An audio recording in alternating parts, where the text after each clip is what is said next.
I'm Chaminda Javadan, Senior Software Engineer at WSO2. In this screencast, I will give you an overview of the WSO2 ESB Analytics Server.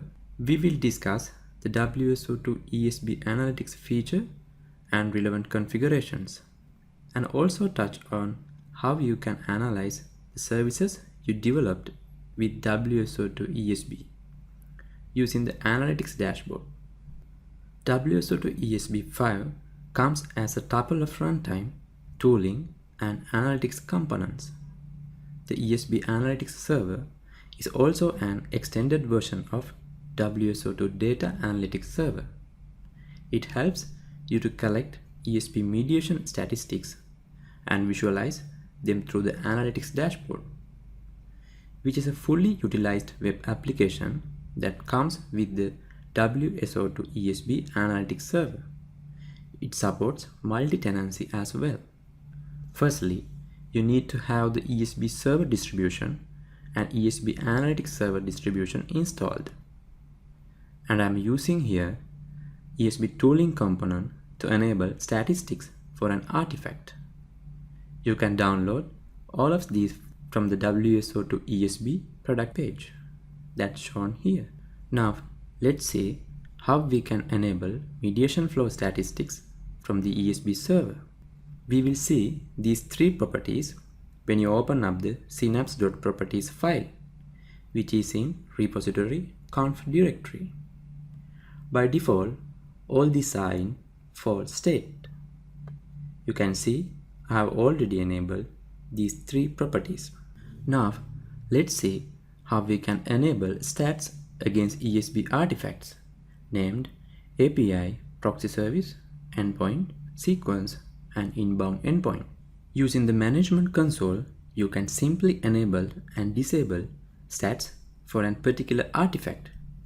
By using these two links provided by default, you can see employee service API is there, and I have enabled statistics and tracing here. And if we use the ESB tooling component to implement the particular artifact, you can enable stats from the implementation itself. Select your artifact, it's an API in this case, and enable stats using the property section. You can see tracing and statistic relevant properties are there. I have already made them true. There is also a global level configuration to enable stats for all the artifacts in the ESB server. You can see I have already enabled the property here. It is in the same synapse.properties file which we edited previously and located in the repository conf directory. When this is enabled, we do not need to enable statistics for each and every artifact manually. We have configured the ESB server to use ESB Analytics Server. So now it's time to perform a simple scenario. Let's see how we can deploy an artifact and enable stats in the ESB server and then invoke it. To install an API in the ESB server, I use the already created composite application called ESB_artifacts_1.car. You can download this from the mentioned URL. You can see I have already installed the car file here, and the API is available as stock code API here. So I am enabling statistics and tracing for the API. Now I am going to invoke the stock code API using REST client.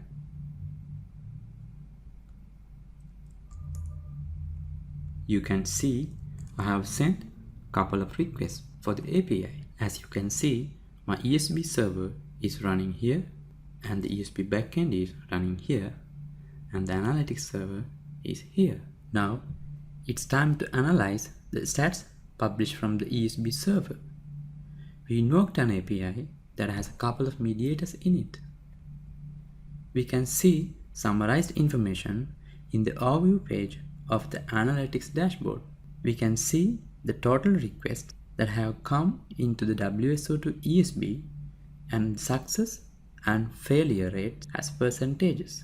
We can see top artifacts that received most requests. Here it's only an API, and also we can see the overall throughputs of requests and overall message count shown in graphs. And the other important feature is here to have the ability to summarize request detail in different periods named last year, last 30 days, last 24 hours, and last hour. So we can have a clear idea of ESB mediation flow stats by having a look at the overview page. We can see more details of the requests that come into the artifact by clicking on the name of the particular artifact. And there's a section called messages where we list each and every request that comes into the selected API. Once clicked on a single message ID, it shows the message flow diagram which visualizes what exactly happened to the message at each component inside the API, as well as the time consumed at each component. With this, a user can easily identify whether there are any bottlenecks. And also, the user has the ability to see mediator properties of selected mediator. We can click on a mediator and see payload data, transport and context properties as before and after the mediation happened. I explained these features against an API, but all of these are supported for other types of artifacts in the same manner as well. Now, we believe you have a clear idea on how to use WSO2 ESB analytics feature. We hope this was useful and you now have a clear idea of the WSO2 analytics feature. Thank you.